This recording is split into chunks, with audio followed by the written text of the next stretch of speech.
So Judge Hawthorne is saying, God be praised, it is providence that Proctor will confess. But we know that he is confessing for a life that he wants to live, for restitution to Elizabeth. He doesn't think that he is worthy to hang in the ways that Rebecca Nurse is hanging, because she is good and honourable where he sees himself as deeply flawed. Elizabeth and Tara weeping, I cannot judge you. So though John has just said, it is evil what I am doing, she says, I cannot be the one to tell you that it is evil regardless of what choice it is. She's pushing him almost to take charge of his own integrity, to look deep into his conscience and say, what is it that I believe myself to be, and what can I be? Who can I be? Can I be the good man I know is here somewhere? Proctor says, then who will judge me? Suddenly clasping his hands. God in heaven, what is John Proctor? This desperate plea to his maker. And you see that he is a fundamental believer in his God here. And he looks for some sign. And yet the sign lies within himself, that he can see himself as a man who has integrity. What is John Proctor? He moves as an animal. There's that animal reference again. I have no ability to think. I need help. No wonder there was such a desperate call to define everything, because people see themselves as fundamentally unlearned and not human. And a fury is rising in him. That's the typo. A tantalized search. I think it is honest. I think so. But I am no saint. What is the honest truth here? Do I make this choice to die and perhaps believe that I am a sinner and not be a saint amongst the others who are dying? Or do I live?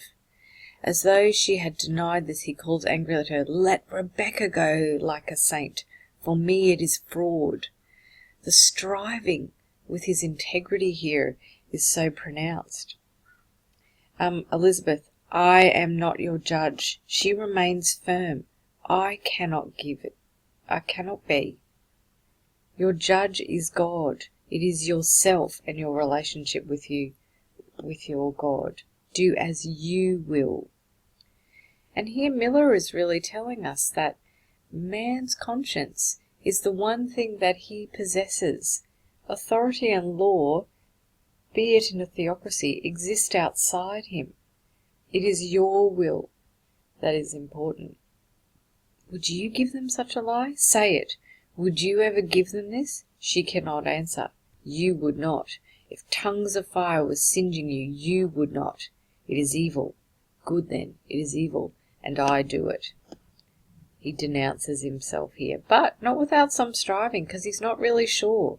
I think he's flirting with the idea that he could be decent, because he has remained silent for so long. But he can't decide whether that's because he believes in integrity and truth, or whether it is actually spite, as he said humorously or ironically earlier. Hawthorne enters with Danforth, and with them Cheever, Paris and Hale. It is business-like. We've got business to do. This is the business of authority. It's a rapid entrance, as though the ice had been broken. Okay, we've got a job to do. We need to get him to sign this bit of paper. Notice here that Danforth is shown to have relief and gratitude. And we might ask ourselves, what for? Is he relieved that a name such as Proctor will add weight to his authority and redeem him and his process in this theocracy? Praise to God, man, praise to God. And in actual fact, he's not praising heaven or blessed heaven for this. He is thankful that he will be not condemned by this process, but preserved by Proctor's name. And it shows us, interestingly, how valuable Proctor's name is to him. They hurry over with pen, ink and paper. Proctor with a cold horror at their efficiency. look at this, the bureaucracy that's underpinning this theocracy at work here. Quick as a flash, we're going to sign this piece of paper. Why must it be written? We've been dabbling in invisible crimes. Why suddenly now must it be written down? Danforth tellingly tells us, for the good instruction of the village, mister. This we shall post upon the church door. To Paris urgently. Where is the marshal? Now I've made some notes here. I don't know if you can see them. Here we go. It is not for Proctor's salvation that the written confession is wanted. It is for the authorities. It is for the authorities to show the weight and legitimacy of the theocracy. So it's got nothing to do with saving Proctor's soul and all this crying out to God and praise to God and heaven. They're not interested in the individual soul.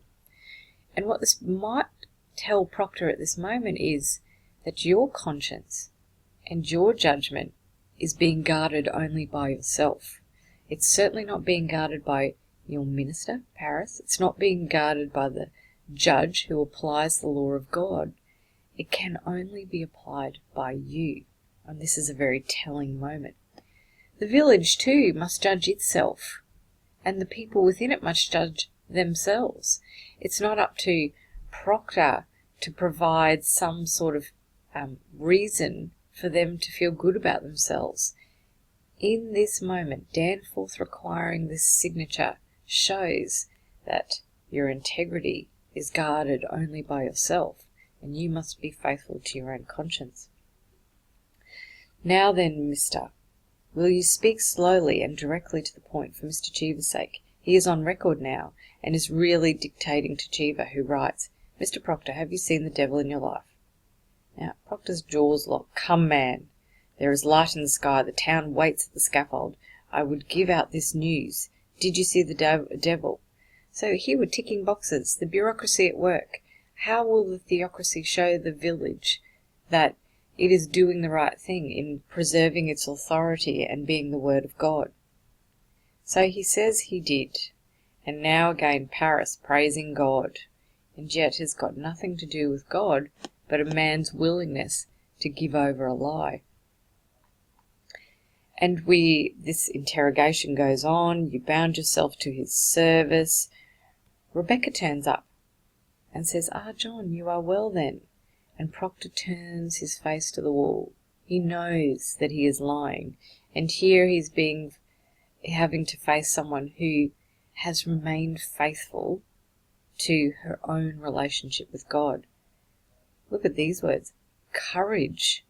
Courage to do what? Courage to lie and live and face judgment later? Courage to have some sort of conviction in your own lies? Or, in his desperation, have courage and support us? He does go on and say, let her witness your good example that she may come to God herself. And here, Danforth, showing that he entirely believes that his work in the court is the voice of God.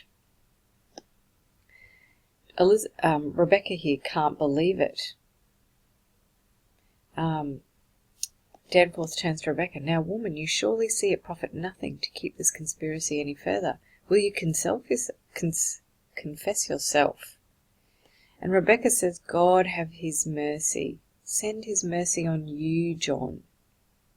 On you. Not the court, not the judges, but on you, the person. Will you confess yourself, Goody Nurse? She says, how may I damn myself? I cannot damn myself. This is mine.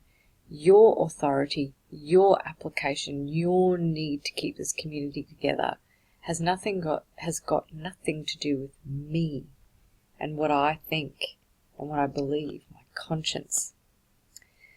So Proctor then refuses to have seen anybody with the devil, even though he is pressed.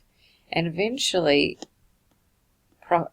Danforth becomes quite exacerbated by it. He says, quite authoritatively, Proctor, you mistake me. I am not empowered to trade your life for a lie. His full belief in his mission here is quite clear, that he is doing God's work, and yet he is entirely empowered to do that. You have most certainly seen some person with the devil, and Proctor, aha, silent again.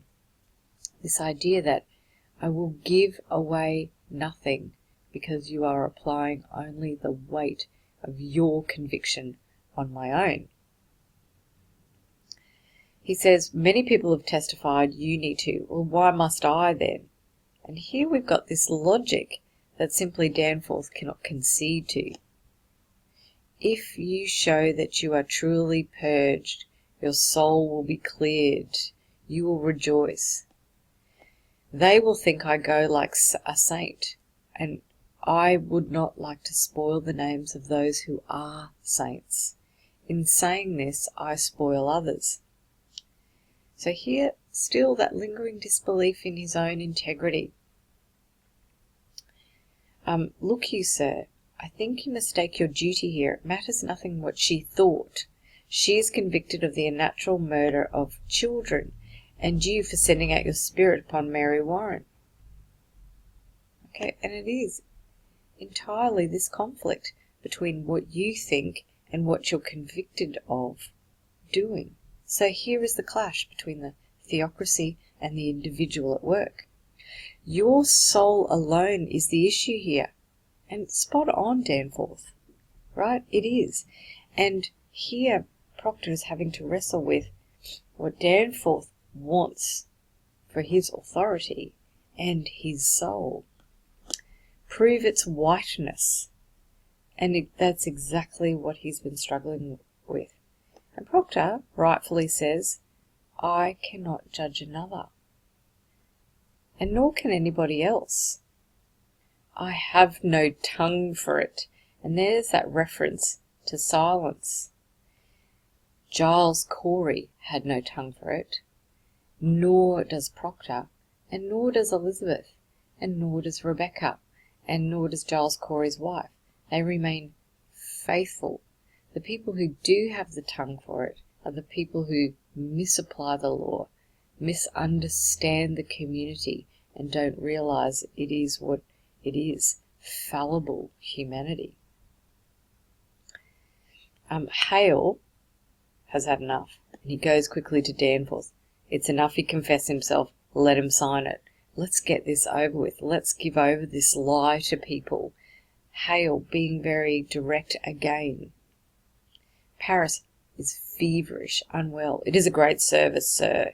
It is a weighty name. And all this repetition is going to serve John Proctor shortly. It will strike the village that John Proctor confess. I beg you let him sign it. The sun is up, Excellency. He responds, come, sign your testimony. Now he gives him a pen, and Proctor does not look at it. Come, man, sign it. Look at this emphasis on sign it, sign it, sign it. And then he says, glancing at the confession, you've witnessed it. Danforth, you will not sign it? You have all witnessed it. What more is needed? You have clearly the voice of authority. Why do you need one bit more? And here we're fleshing out the problem with the authority. Do you sport with me?